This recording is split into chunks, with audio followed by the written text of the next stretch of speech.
आज मी तुमच्यासाठी अगदी पौष्टिक आणि चविष्ट असा खास ढोकळा घेऊन आले आहे. या ढोकळ्याची खासियत म्हणजे यासाठी बॅटर जास्त वेळ फर्मेंट करण्याची गरज लागत नाही. अगदी कमी वेळात बॅटर तयार होते आणि मऊ स्पॉन्जी व स्वादिष्ट ढोकळा तयार होतो.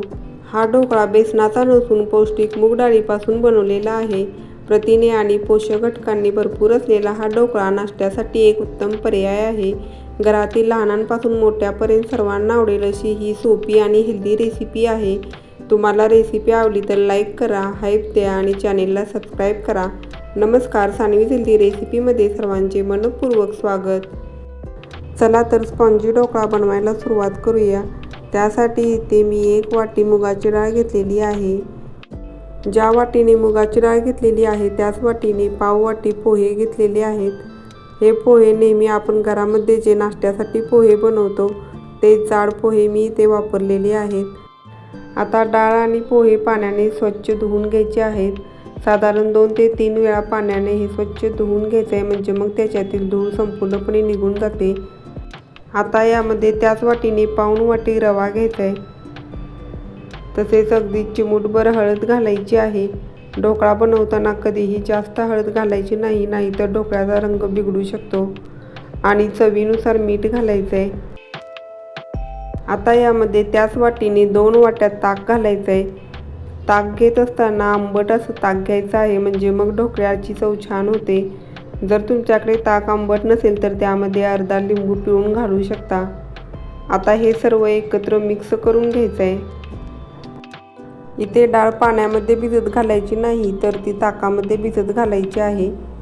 आता हे 1 तास असंच झाकून ठेवायचं आहे, म्हणजे मग डाळ व्यवस्थित भिजेल.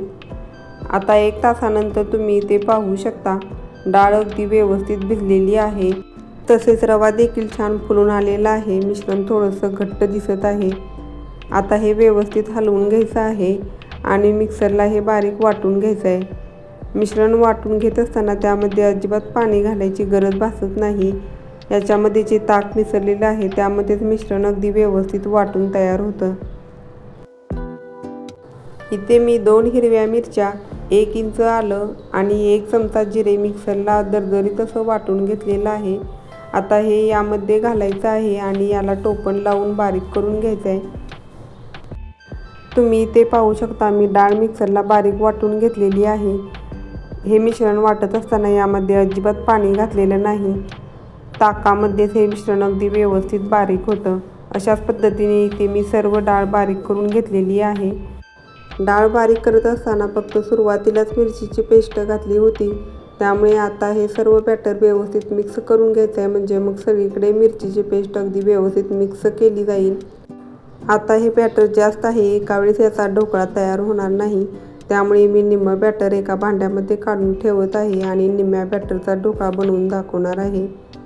या बॅटरमध्ये सुरुवातीलाच आपण मीठ घातलं होतं, त्यामुळे आता मीठ देखील घालायची गरज नाही. फक्त हा ढोकळा थोडासा फुलण्यासाठी यामध्ये आपल्याला इनो घालायचा आहे. इथे मी अर्धा चमचा इनो घेतलेला आहे. इनो थोडासा ॲक्टिव्ह होण्यासाठी याच्यावरती फक्त 1 चमचा पाणी घालायचं आहे, म्हणजे मग इनो लगेचच ॲक्टिव्ह होतो. आणि लगेचच बॅटरमध्ये इनो मिक्स करून घ्यायचं आहे. तुम्ही इथे पाहू शकता आता बॅटर लगेचच फुलायला लागलेलं आहे आणि थोडंसं पांढरट देखील दिसत आहे. आता अजिबात वेळ न घालवता हे मिश्रण एखाद्या भांड्यामध्ये घालायचं आहे. इथे मी हा मोल्ड घेतलेला आहे. याला तेलाने अगोदरच ग्रीस करून ठेवायचं आहे आणि यामध्ये सर्व बॅटर ओतून घ्यायचं आहे. तुम्ही ही सर्व तयारी अगोदरच करून ठेवायची आहे. तसेच गॅसवरती देखील पातेल्यामध्ये पाणी उकळायला ठेवायचं आहे, कारण एकदा इनो घातला की लगेचच ही प्रोसेस करावी लागते. कारण इनो ॲक्टिव्ह झालेला असतो आणि तुम्ही इथे जर जास्त वेळ घालवला तर पुन्हा इनो डिॲक्टिव्ह होण्याची शक्यता असते आणि परिणामी आपला ढोकळा अजिबात फुलणार नाही. इथे गॅसवरती पातेल्यामध्ये अगोदरच पाणी मी गरम होण्यासाठी ठेवलेलं आहे. तुम्ही इथे पाहू शकता पाणी अगदी उकळलेलं आहे. आता यामध्ये बॅटर घातलेलं भांडं ठेवायचं आहे. जेव्हा तुम्ही बॅटरचं भांडं यामध्ये ठेवता तेव्हा पाणी पूर्णपणे उकळलेलंच असलं पाहिजे, तरच तुमचा ढोकळा हा स्पॉन्जी होण्यासाठी मदत होते. आता याच्यावरती झाकण ठेवायचं आहे आणि 20 मिनिट आपल्याला हे असं शिजवून घ्यायचं आहे. ढोकळा शिजवून घेत असताना अजिबात मध्ये झाकण उघडायचं नाही. साधारण 20 मिनिटे याला लागतातच. आता बरोबर 20 मिनिट झालेली आहेत. आपण झाकण उघडून पाहूया. ढोकळा अगदी व्यवस्थित शिजलेला आहे. ढोकळा व्यवस्थित शिजला आहे की नाही हे चेक करण्यासाठी एक चाकू घ्यायचा आहे किंवा टूथपिक घ्यायची आहे आणि ढोकळ्यामध्ये खोवून पाहायचं आहे. वरती आल्यानंतर त्याला अजिबात ढोकळ्याचं मिश्रण लागलेलं नसलं पाहिजे, म्हणजे मग ढोकळा अगदी व्यवस्थित शिजलेला आहे. आता वरून तडका देण्यासाठी इथे मी 2 चमचे तेल घेतलेलं आहे. तेल व्यवस्थित गरम झालं की अर्धा चमचा मोहरी घालायची आहे. मोहरी छान तडतडली की 1 चमचा तीळ घालायचे आहेत आणि 10 ते 12 कढीपत्त्याची पाने घालायची आहेत. गॅस लगेचच बंद करायचा आहे आणि अगदी चिमूटभर हिंग घालायचं आहे. तुम्हाला हवं असेल तर यामध्ये साखरेचं पाणी देखील घालायचं आहे आणि 2 मिनिट उकळून घ्यायचं आहे. आता ढोकळा देखील व्यवस्थित थंड झालेला आहे. याच्यावरती लगेचच गरम फोडणी ओतून घ्यायची आहे आणि सगळीकडे व्यवस्थित पसरवून घ्यायचे.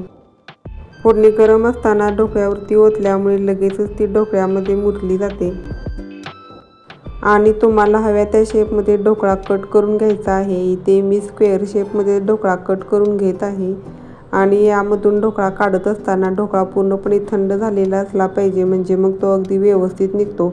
तुम्ही जर गरम गरम ढोकळा काढायला गेलात तर तो तुटण्याची शक्यता असते. यावर थोडीशी हिरवी कोथिंबीर तुमच्या आवडीनुसार भरभरून घ्यायची आहे. आता ढोकळा देखील व्यवस्थित थंड झालेला आहे, तर आता आपण काढून घेऊया. सुरुवातीला कोपऱ्यातील एक छोटासा तुकडा काढून घ्यायचा आहे, म्हणजे मग बाकीचा ढोकळा आपल्याला अगदी सहज काढता येतो. तुम्ही इथे पाहू शकता अगदी सहजरित्या ढोकळा बाहेर निघालेला आहे आणि खाली अजिबात चिकटलेला नाही. मूग डाळीचा पौष्टिक ढोकळा या पद्धतीने बनवत असताना तुम्हाला बॅटर अजिबात जास्त वेळ फर्मंट करायची गरज भासत नाही. अगदी झटपट हा ढोकळा तयार होतो आणि अगदी पौष्टिकही होतो. अगदी झटपट तयार होणारा पौष्टिक मूग डाळीचा ढोकळा तयार आहे. मला खात्री आहे तुम्हाला ही रेसिपी नक्कीच आवडली असेल. तुम्ही एकदा ही घरी ट्राय करून पहा, घरातील सर्वांना खूप आवडेल. तुम्ही हा ढोकळा टोमॅटो सॉस किंवा ग्रीन चटणीसोबत खाऊ शकता किंवा असाही अगदी चवीला छान लागतो.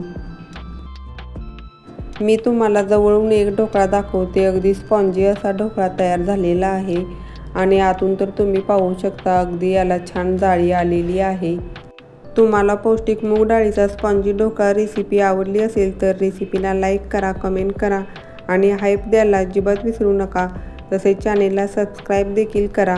पुन्हा भेटूया अशाच नवनवीन रेसिपीज घेऊन. तोपर्यंत धन्यवाद.